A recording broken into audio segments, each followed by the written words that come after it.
Hello, welcome to Scented Pages. Welcome and welcome back to my channel, baby. I wanted to do a reading update, but I might have to do this video in two pieces because it depends on how long it takes me to get through this summary review, because I listened to a book that I absolutely loved and I want to talk about it, and I want to make sure that I have enough space on my phone and that I don't forget about what I want to say and all that kind of stuff. So I want to talk about the book first, and then I'll do my little update about other things that I'm reading in other books and what I did and after blah, blah, blah, blah, blah. But I might have to do two separate videos maybe. We'll see. Anyway, I read this book, and it was so much fun, baby. So much fun, baby. I had a ball. So what happened was I was trying to find thriller books that are like sapphic lesbian thrillers, because I watched this movie called, what was it called? This movie was called What Keeps You Alive, and it's this 2018 like lesbian thriller drama movie. And I never forgot it. I saw it way back when it came out or whatever, and I never forgot it. It was about this lady who kept marrying women. You know, she was a lesbian. She kept marrying women and killing them for their insurance policy. Well, the last lady that she married survived and was like, I gotta stop this heifer from keeping on doing this. And they just fought each other all through the woods. They was in the woods, running through the woods. It was so good. It was so good. It was so juicy. It was so good. With that in mind, I went down a little rabbit hole of little lesbian thrillers and lesbian dramas. Lesbian drama is the best drama. I noticed that, like, they be having the best relationship drama and stuff. Oh my goodness. I love it. So I was like, well, you know what? I want to read about someone. I want to see what kind of books there are that's kind of like that movie. So I ended up watching that movie, and then I watched another movie called The Retreat that was also about this cute lesbian couple surviving, honey, in the woods. I love to see people running through the woods and surviving and running for their lives in the woods. It is so good. The Retreat was good. So if you kind of like want a little bit of a couple of sapphic lesbian thriller movies, they were real good. The Retreat and What Keeps You Alive. So then I was like, well, I found that movie, watched the movies, or whatever. But like I said, I was trying to find more books.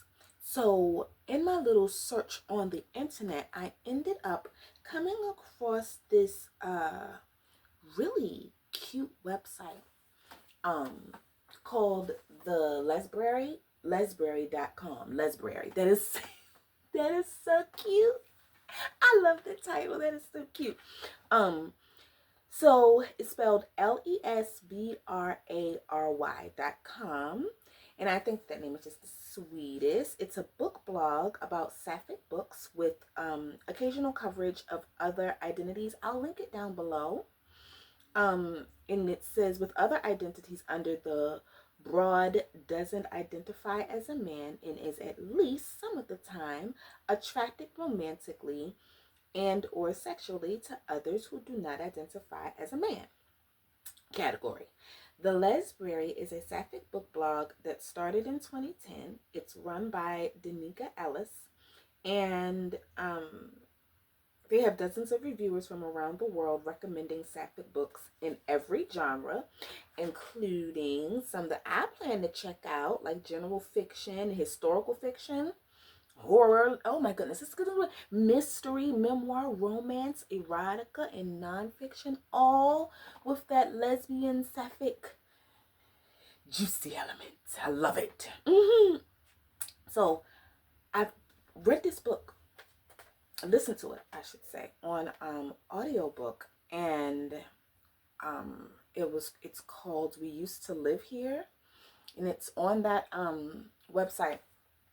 So check out that website when you get a chance. It's real cute and I like it a whole lot. So yeah, I read We Used to Live Here by Marcus Kliewer. I think that's how you pronounce it. It's spelled Kliewer. I definitely think this is a book that was better. That would have been better. I would have been able to have a better, more deeper understanding of it if I read it physically instead of listening to it. Maybe sometime down the line, I'll borrow it from the library and be able to sit down with it and physically open it and look at the pages and stuff, because I know that there were like some documents in between each chapter, which of course is in the audio, but I think that it has a different feel to it when I'm able to see those documents. I think that would have helped to take a little bit out of the confusion out of the story for me if I'd have been able to physically see the documents, physically see the book, see how it's all written and do. But anyway, it was still really, really, really, really good as an audio.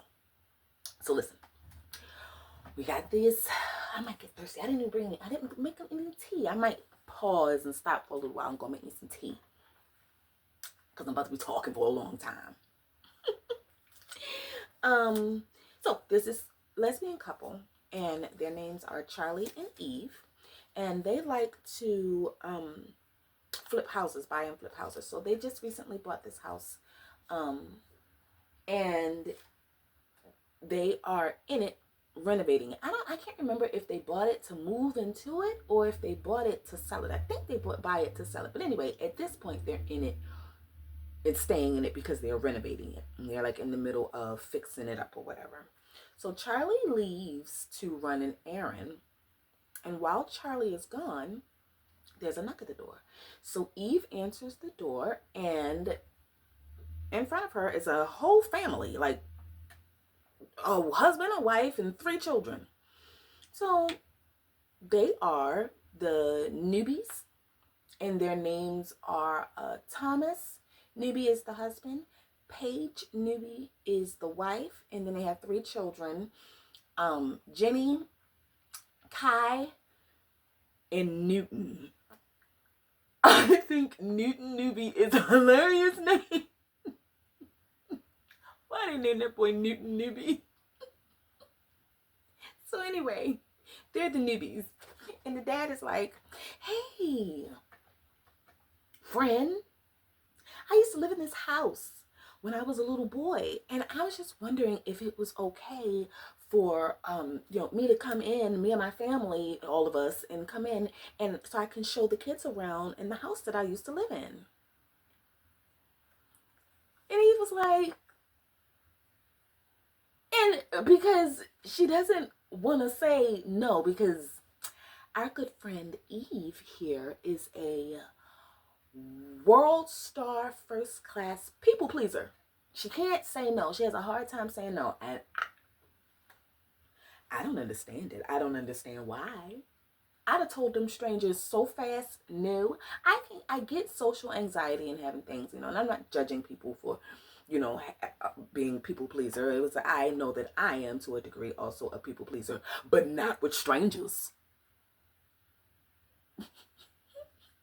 I told them people to scram so fast. The only people that I'm gonna let guilt me into feeling away about saying no are the people I love and know.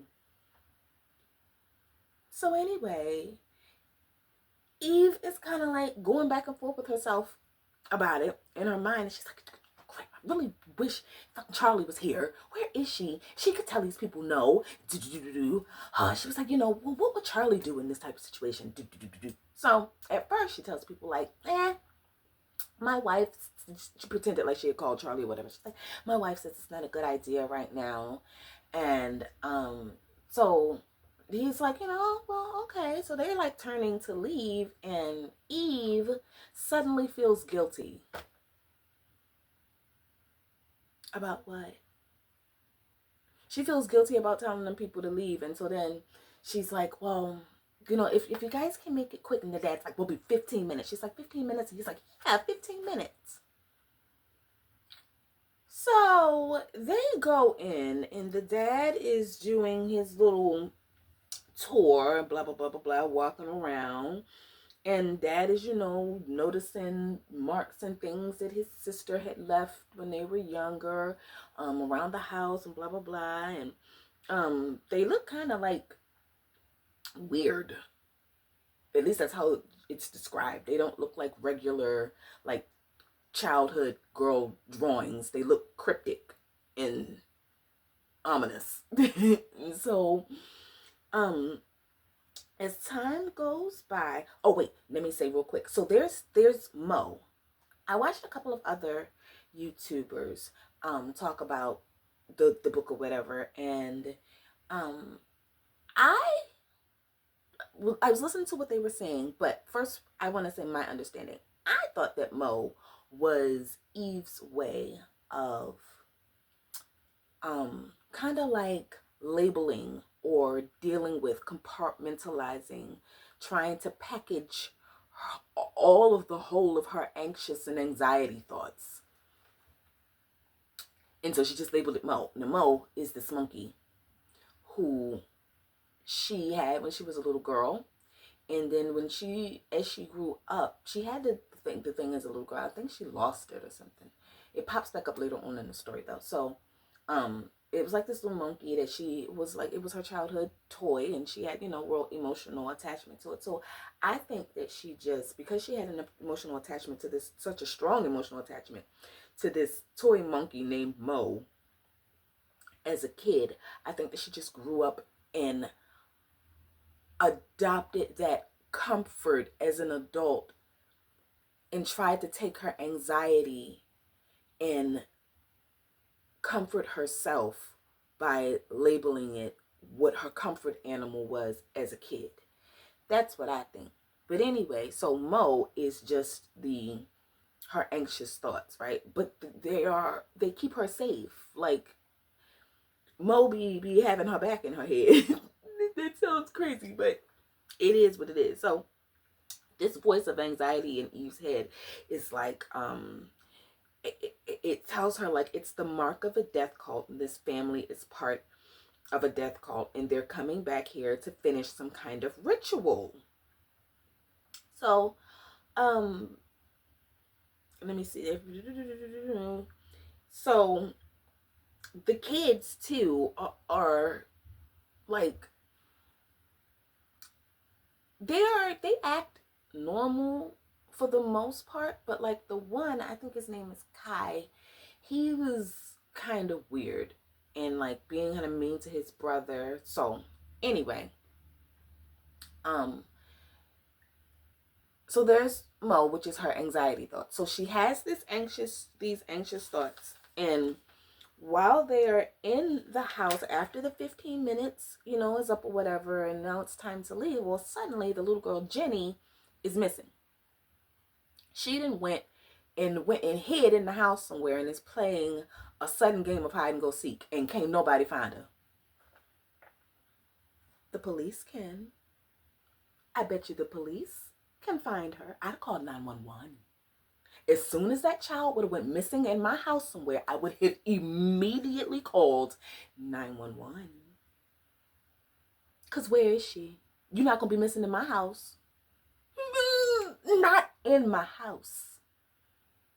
So the dad is like, well, everybody, just kind of split up, look for her. Don't make a big deal out of it, because if you make a big deal out of it and start yelling and screaming and calling for her name and stuff like that, it's going to frighten her and it'll just make her hide more. She'll just stay gone longer or whatever.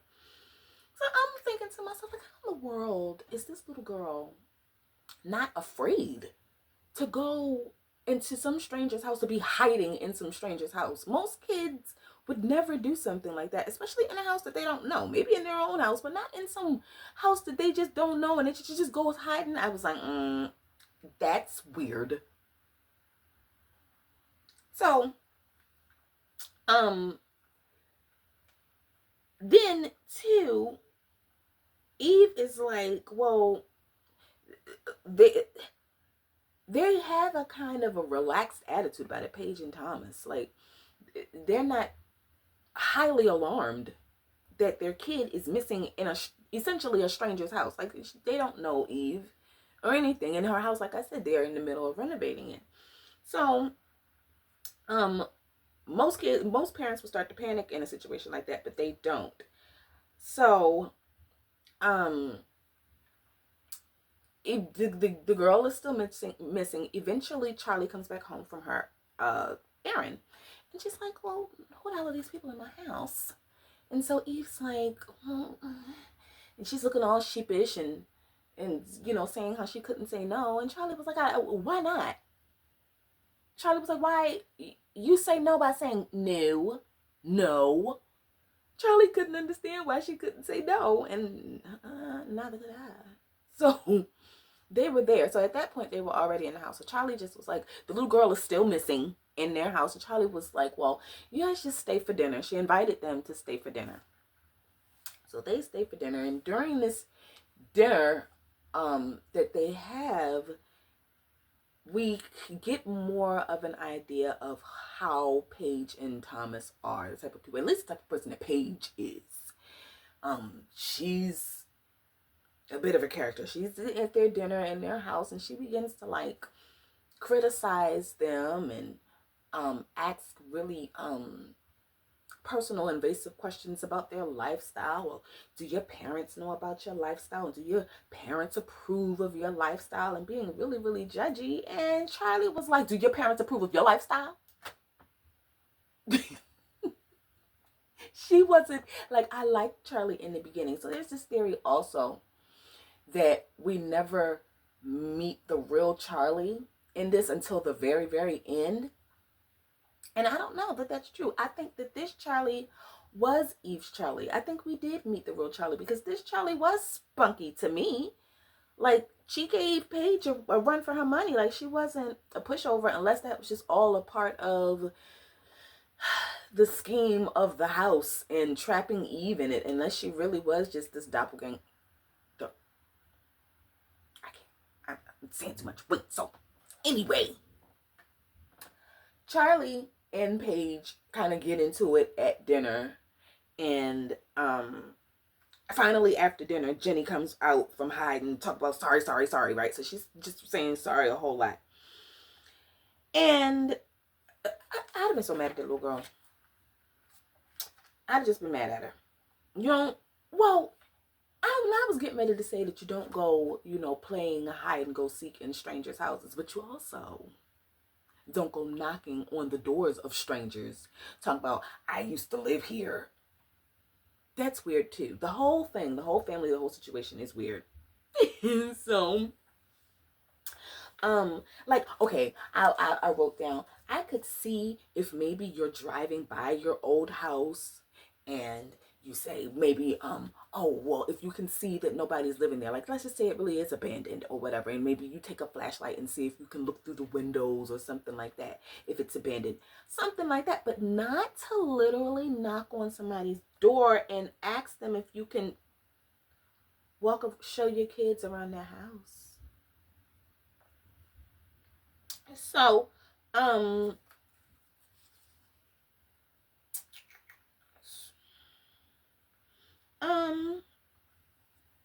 so what else?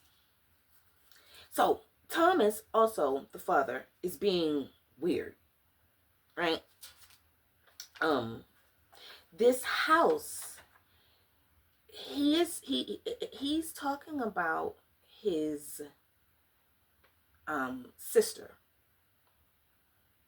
I think at this point, yes, he mentions that he has a sister. He is being weird. So let me see. Where was I? I didn't want to do this and get all confused and baffled. I thought I had all my notes together. Thomas is talking about Allison, but they're still there at the house. They couldn't leave because, I remember. They tried to leave after dinner, but they couldn't because a snowstorm came, and the bridge that would lead them out of town and lead them to where they could go or whatever was down. So they had to stay the night.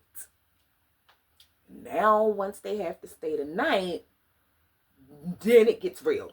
So, they have to stay the night. The next day, Eve wakes up and Charlie isn't in the bed with her. So she's super alarmed and she's like, well, where is Charlie? Like, what in the world is going on? Where did she go? She goes downstairs and this family, the newbies, are still in her house. They're down there like making breakfast, frying eggs and making coffee and whatnot. And she is so irritated. And she's like, why are you still here? And he's like, whoa. Thomas is like, well, Charlie said that we could make some breakfast before we leave. And she's like, well, speaking of Charlie, where is she? Why didn't she tell me where she was going? And he was like, well, she went into town to do some sort of errand or something. And he's like, she said that this was okay before she left. And she's like, that's weird, because Charlie wouldn't just leave without directly telling me what she's doing and where she's going. So she's trying to frantically call Charlie. She calls her, but the phone is like weird and breaking up and she can barely hear her and all that kind of stuff. So Eve is like frustrated at this point. And scared because she can't understand why Charlie would leave her alone in the house with these strangers and whatnot. So she leaves and she goes to her neighbor's house. And her neighbor is this lady named Heather. And she gives a little more of a backstory about Thomas to Eve.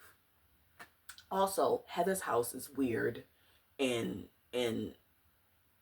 something's up with Heather too. So anyway, the backstory behind Thomas and this girl Allison, his sister. What Heather says, Thomas told Eve, I think at some point in the evening, that he had a sister named Allison. Yeah. So when Eve goes to Heather's house, she finds out that it wasn't a sister named Allison. That Thomas never had a sister named Allison. What it was this girl walked out of the woods one day, and Thomas's parents, saw that she was in a destitute situation, and she walked out the woods and didn't know who she was or where she came from or where she was or why or anything. She just was like in a weird catatonic state, and she didn't have anywhere to go. And so his parents just took her into their home. Like, they didn't adopt her, but they took legal guardianship of her and let her live there and stay there. Why the state couldn't take her? Why she couldn't go to like a home for destitute women or something? How you just gonna walk out the woods? And she just walked out the woods and didn't get adopted. She walked out of the woods, and these people not adopted her, but took guardianship of her. Just let her live in the house, and she couldn't say anything. Well, why she couldn't go to some sort of like facility or something for that? If you're not talking and you don't know, or maybe she was talking, but she just had no recollection of nothing. How is that not unsettling? Like, I'd have been so alarmed and told that girl to scram too. But they didn't. They adopted. They took her into their home. Well, of course, the girl is batshit, and things quickly turn left, and she begins to experience all these different things in the house, and but these things that are happening in the house, only she is experiencing. Like, nobody else in the house is experiencing any of this paranormal or the house changing or being weird. It's just happening to her. So, eventually, she snaps even further and stabs Thomas, the boy, when he was a little boy. Stabbed him 37 times with a pen. how the hell did he survive that? Like, well, of course, I know now how he survived it, but that's what happened, or that's what they say that happened, or whatever, right, in the book. So listen. So the girl ended up stabbing him 37 times, and the family, Thomas's parents, had her sent to an insane asylum. Okay, now they had the girl Allison sent to an insane asylum. So now Eve has all this new information, and she goes back home, and she's still thinking again that they would have gone by now, but the family is still there in her house, and now he's saying that he needs tire chains for this to get him out of the snow. So she was like, oh, Eve says, I've got tire chains, I can get some there in my attic. So she goes up to the attic. The attic is like this, what is the word that I want to use? Labyrinth. I love to use that word. The attic is like this labyrinth of attic. It's just big and weird, and it's got stuff everywhere and kind of complex. So while she's up there, a bunch of weird stuff happens. She sees Allison, essentially, and she freaks out. And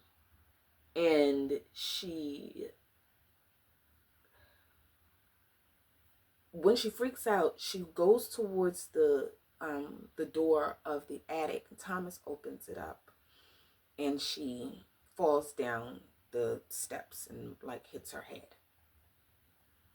Now, meantime, in between time, I forgot to say, Thomas has been acting weird the whole time. He's been doing stuff like, one time he was standing in the basement hallway, like when they first got there, like when before dinner and stuff, he was standing in the basement hallway, just stiff as a board, real still, with his arms down beside him. And Eve was calling his name, and she said his name like 3 times, and he didn't move. He didn't say anything. He didn't respond to her. Just nothing. He was just standing there, still as hell.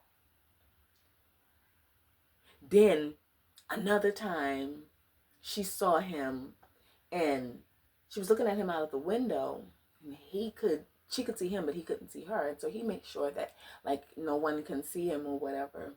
And he is smoking a cigarette, and then he starts to hit himself over and over again, like really violently. So he's been off the whole time. So there's a reason why I'm thinking at this point that Allison had stabbed him up so many daggone times and he didn't die, because something's wrong with him, or he ain't real, like he's not human. So I like how there's this document that explains all of the titles of the people that there could be in this house. I'll get back to it. I'll tell you about all of that at the end of the story. So she falls out of the attic after the scary encounter with Allison. She falls to the floor and she knocks herself out. She's out for like about 15 minutes or so. So when she comes back to, she walks upstairs and she sees her broken phone, because she had lost her phone. She wasn't able to find it for a while. She sees her broken phone. The boy, one of the sons, Kai, is holding it. And she's like, what the hell are you doing? Give me my phone. He's like, what are you talking about? I don't have your phone. She's like, yes, you do. I just saw my phone. How she thought that it was her phone was because her phone was broken. And the screen was completely broken. And it had a picture on it. And she saw the picture and she saw the screen, so she could see that it was her phone. So the kid is like, what are you talking about? This is not your phone. So they end up tussling, and they kind of get into it a little bit, like wrestling for the phone or whatever. And when she snatches it from him, she sees that it is not her phone. So in the midst of them tussling, and his parents comes in, she has this little dog named Shiloh that belonged to Eve and Charlie. Eve has this dog named Shiloh, and Shiloh bites the boy on the ankle that she was wrestling with. Kai, the dog bites him in the ankle and draws blood. So now, the family is really ready to leave. So she's, the mother Paige is pissed. She's like, yeah, he might, when was the last time your dog had his shots and this and the other? Is he up on his shots? Blah, blah, blah, blah, blah, right? So she's irritated. Everybody's pissed. They finally leave. Good. Good job, Shiloh. Good boy. Because they should have been left. If that's what it took to get them out the house finally, good riddance. That's what I was thinking. Like, goodness, it's about darn time. So as they're leaving, on their way out, they pass by Charlie coming back in. Because remember, I said earlier that she had left to do her errand or whatever. So she comes back in the house. And when she gets there, Eve is like frantic. She's like, we gotta go. I don't want to stay in this house, not even tonight. We gotta leave now. I don't want to be here. I want to be in a hotel because all this stuff has been happening. And blah, blah, blah, blah, blah. And she, just leaves. And Charlie is like, wait, chill. Just hold on. Okay, we can leave. We can stay somewhere else. Just let me run in the house and get a few things. Like, I don't have anything. Let me get my toothbrush. Let me get my charger, blah, blah, blah, blah. So she's like, okay, just hurry up and come back. Charlie goes in the house, and she's in there for a couple minutes, and after a while, Charlie comes back out, and Eve's like, oh, God, good. Whew, okay. So they go, and they stay, and they find a cute little hotel, and they stay in this little hotel.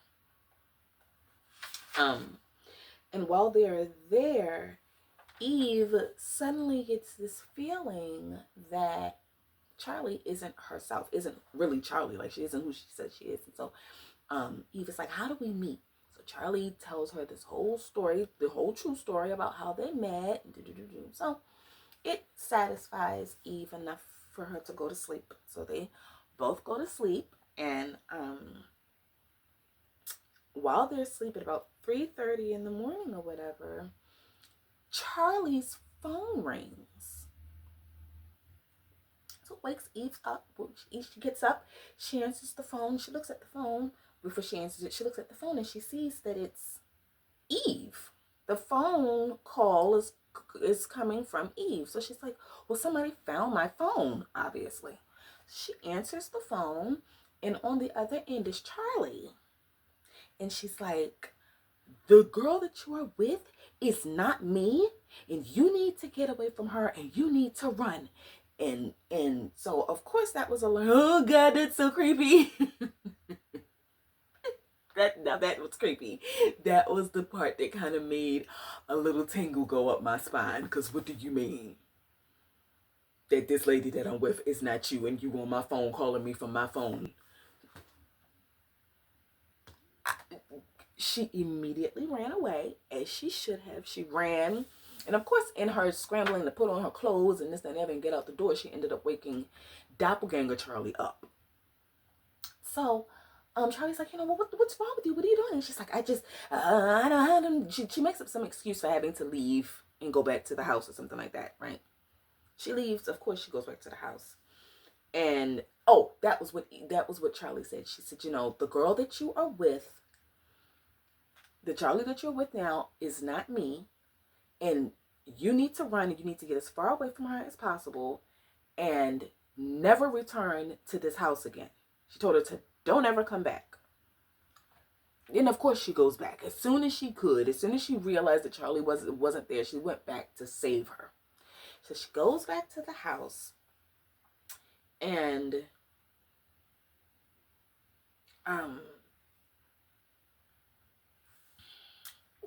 when she goes in there, let me see. So okay. So when she goes back in the house, she's looking for Charlie, and okay, this is where it gets a little weird and a little bit confusing for me. And I got help with this part of the story from a couple of YouTubers. I will link them in the description.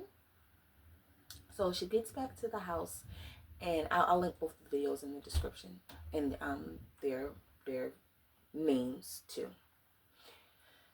Because their videos really helped me to understand it, especially since I listened to the audiobook, helped me to understanding it a lot better. She gets back into the house and she does find Charlie, but Charlie is not looking like herself. She's really emaciated. She's like in like kind of like a zombie type state, right? She looks weird, and she tells her again that, she says, you're not supposed to be here yet. That's something that she says.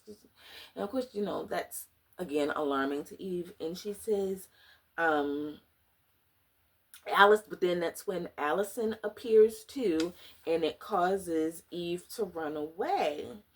But Allison is able to like show Eve her side of the story and how things really were, in that the family was Elijah, Vera, and Allison, and really they took in Thomas. Allison was the daughter, and it was Thomas that was found in walking out the woods or whatever, and ruined Allison's life. Yes.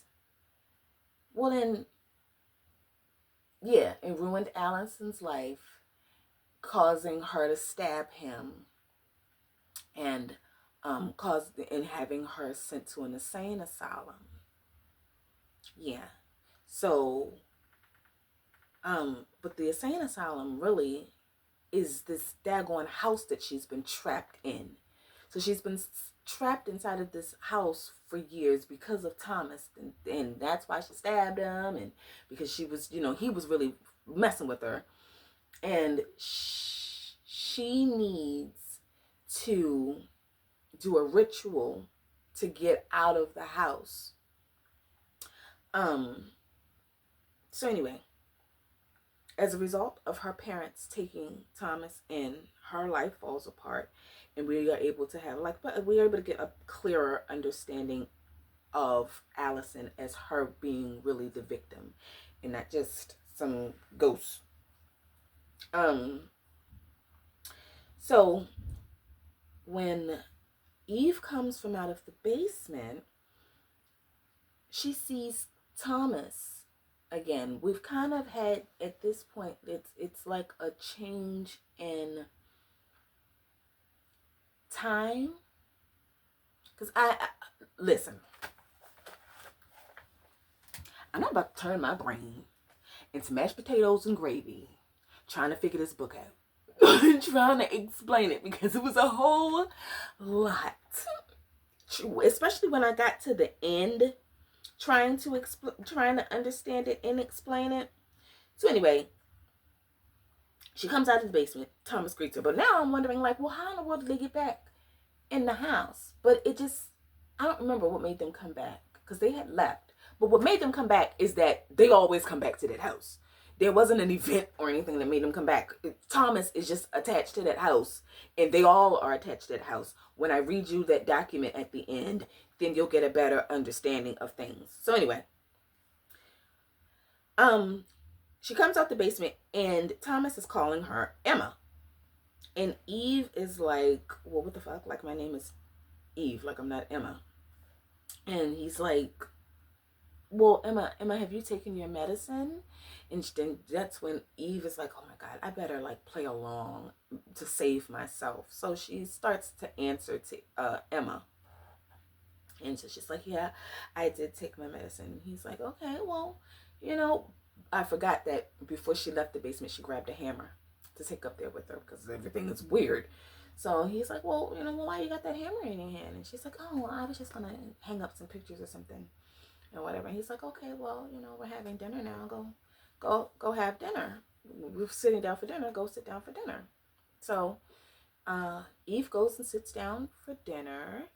But before she does, she notices that Paige has this locket on her. And this locket was Charlie's locket. And in it is Eve is infamous for not liking to take pictures. So, but inside of this locket is the one and only picture of her. At least that's what it's supposed to be inside there. It's the one and only picture of her, and Charlie had taken it like when they first met, and it's kind of Eve like kind of blocking her face and turning her face away. That was Charlie's locket. And so of course that was alarming to Eve, and she's like, where the fuck did you get that locket from? And Charlie gave her some crap answer that, you know, wasn't a real answer. And she's like, you know, I don't know what I'm going to put in it yet. And Eve lost her mind. So Eve grabs her, and she has a corkscrew by her neck. Eve has a corkscrew by Paige's neck. She's like holding her hostage. And, you know, things get really, really intense.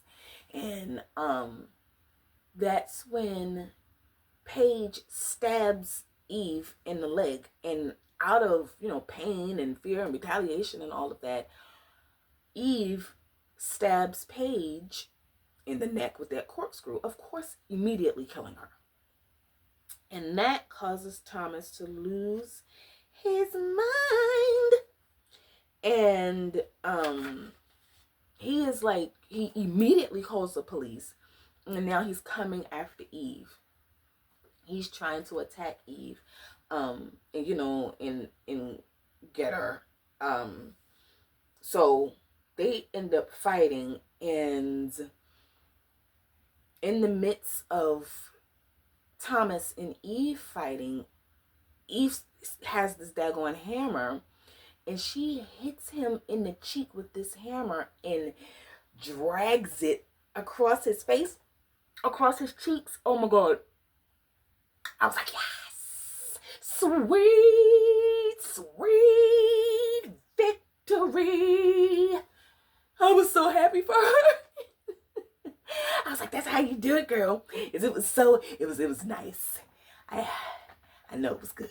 So she drags the back of this daggone hammer through his cheek and just rips his cheek all out. And he begins to start tweaking right after that. Like, he starts speaking incoherently. Oh, I bet. And saying all this weird stuff like, we were the beginners of this world and we started just a whole bunch of stuff. Well, the cops come and arrest Eve and take Thomas away, and nobody ever stops calling her Emma. From now on, everybody is calling her Emma. Now, this is also where I got confused at. So, because they say that Eve never existed.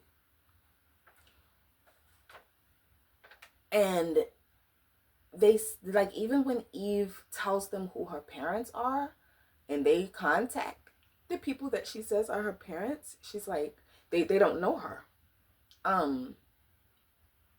And even like Charlie says that when they do get in contact with Charlie, she says that like they broke up years ago and they haven't really contacted each other and this and that and the other.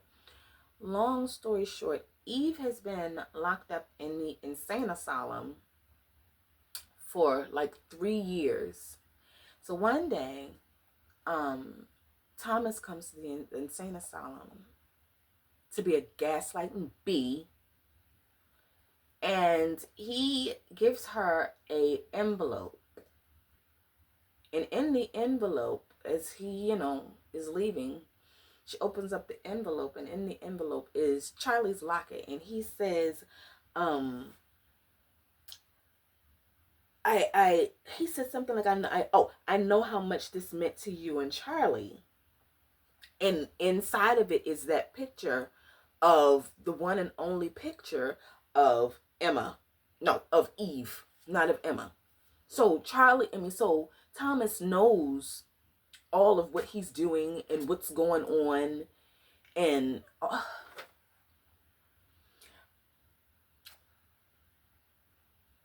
do I know what was going on? No, I do not. Am I glad that I read the book? Yes, I am. Was it good? It was so good. Do I understand it? No, I do not. So in the epilogue, um,